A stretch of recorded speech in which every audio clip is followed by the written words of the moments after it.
Hey, let's continue with our show. We've got to talk about the news.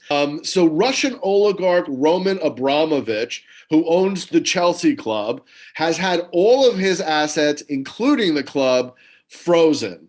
What's interesting here is, from the soccer side, the impact on this is not just on him, but it's on the entire club itself.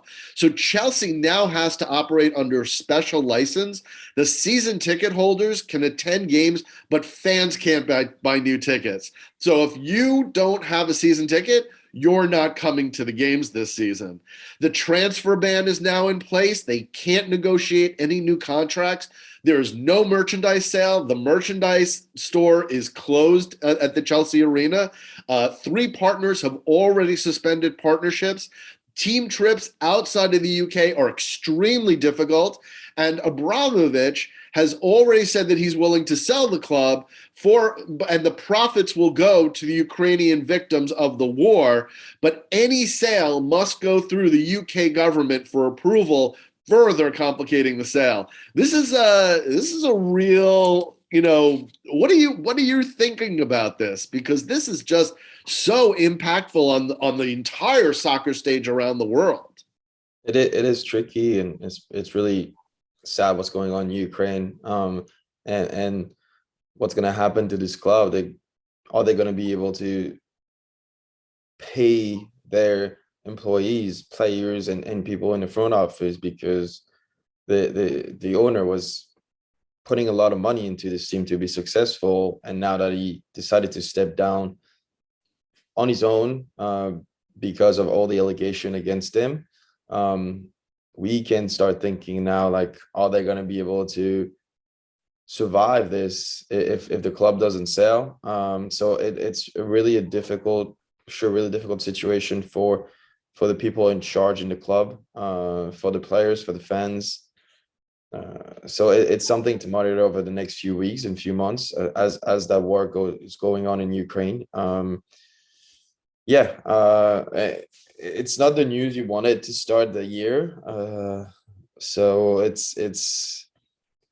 hope it's going to get resolved somehow in a good way. Yeah, we should really say that Abramovich has put in $1.5 billion into the Chelsea club over the last 10 years.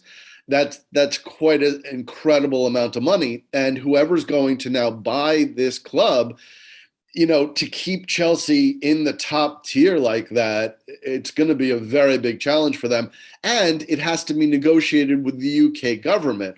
Look, I mean, I'm not a fan of Abramovich. I don't take a stance on anything.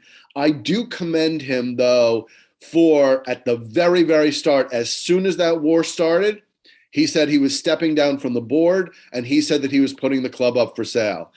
What happened was the restrictions came in faster than he was able, or Chelsea was able to find a buyer. And that is going to cause a lot of problems for Chelsea this year. I feel bad for the Chelsea fans, because at the end of the day, they just want to watch a good game and, not have all this drama surrounding it. But now we do have another. Chelsea is also in the news because a month ago, the NFT project Ape Kids Football Club, which is basically a derivative of the Bored Ape Yacht Club, launched with 6,626 NFTs, and the project value has dropped by 90%, going from $656 per NFT down to $65. The drop is due to the endorsement removal of former Chelsea player Tammy Abraham and Ashley Cole.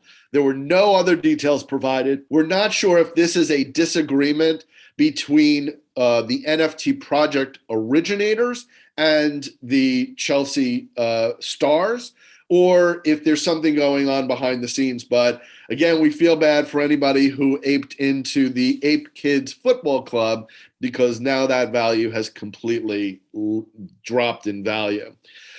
Larva Labs acquisition. I just want to mention that Yuga Labs has previously created the Bored Ape Yacht Club and the Mutant Ape Yacht Club, NFTs. And on Friday, March 11th, Yuga Labs announced that they had acquired CryptoPunks and Meebits by Larva Labs. By acquiring CryptoPunks and Meebits IP, Yuga Labs now owns the brands, copyrights in the art, all IP rights for both collections, as well as 423 CryptoPunks and 1,711 Meebits. Along with the acquisition announcement, Yuga Labs also declared that they will be giving CryptoPunks and Meebits holders full commercial rights. So it kind of sounds like they're doing it both ways, right? But it's actually not. What they're basically saying is that the overall IP rights, the individual NFT rights will go back to the holders, but they have the overall IP rights for CryptoPunks and Meebits. They'll be able to do whatever they want on a larger scale. And according to the crypto analytics firm Nansen, all of the NFT projects have seen jumps in floor price over the past several days. Meebits have seen the biggest spike with a floor price jump around 30 to 40%. Despite this, there are still mixed reviews from Punk and Meebits holders, some expressing excitement and others expressing disappointment. That is the NFT news.